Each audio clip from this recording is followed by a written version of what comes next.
हा काळ्या रंगाचा पदार्थ जमिनीतून बाहेर आलाय। एवढ्या मोठ्या प्रमाणात लावासारखा हा पदार्थ जमिनीतून बाहेर आल्यामुळं एकच खळबळ उडाली आहे। जमिनीतून हे नक्की काय बाहेर आलंय? नाशिकच्या मालेगावात लावा जमिनीतून बाहेर आलाय का?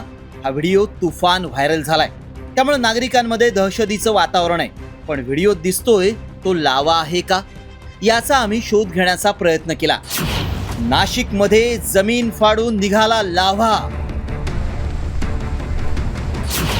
जमिनीतून लावा निघाल्यानं नागरिक दहशतीत।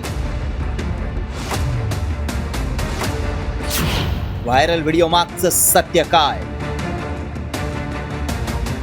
नाशिकच्या मालेगाव जवळील सायने शिवारात लावाचा उद्रेक झाल्याचा व्हिडिओ प्रचंड व्हायरल होतोय। एका मोकळ्या भूखंडाजवळील हाय व्होल्टेज विद्युत खांबाखालील जमिनीतून मोठ्या प्रमाणात लावा सदृश्य पदार्थ बाहेर पडाला। लावा असेल तर हे गंभीर आहे, कारण लावामुळे शेतजमिनीचं नुकसान होऊ शकतं। सुपीक जमीन आणि पिकं लावाखाली गाडली जातात, तसंच आरोग्यावरही परिणाम होतो। त्यामुळे नक्की हा पदार्थ काय आहे, लावाच आहे का, हे जाणून घेण्यासाठी आमच्या व्हायरल सत्य टीमनं घटनास्थळी जाऊन पाहणी केली। नाशिकच्या मालेगाव तालुक्यातील सायने शिवारामध्ये काल एक विजेच्या खांबाजवळून अचानक लावासारखा रस जो होता तो जमिनीतून निघायला लागलेला होता। त्यामुळे या परिसरातील नागरिकांमध्ये घबराटीचं वातावरण बघायला मिळालेलं होतं। आम्ही या गोष्टीची पडताळणी करण्यासाठी या ठिकाणी आलेलो असताना आपण बघू शकता की या ठिकाणी जे काही दगड जे आहे ते असे लावा रसासारखे असे बाहेर तो जे येत होता तो निघत होता।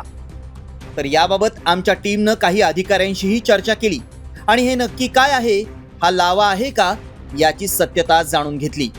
तांत्रिक चूक असल्याचं MSCB विभागाच्या अधिकाऱ्यांकडून आम्हाला माहिती मिळाली होती आणि प्रत्यक्ष आता जागेवरही त्यांनी हे स्पष्टीकरण दिलेलं आहे की ओव्हर हिटिंगमुळे त्या ठिकाणी खडक जो आहे आपल्याकडे 4.5-5 फुटाला खाली खडक लागतोय आणि तो खडक जो आहे तो मेल्ट झाला आणि त्यामुळे तो बाहेर आला।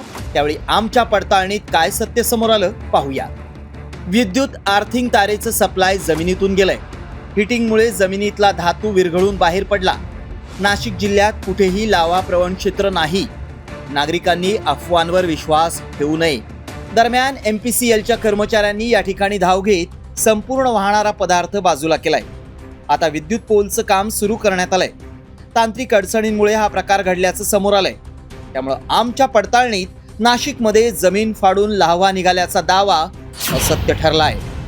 अजय सोनावणे, साम TV, मालेगाव।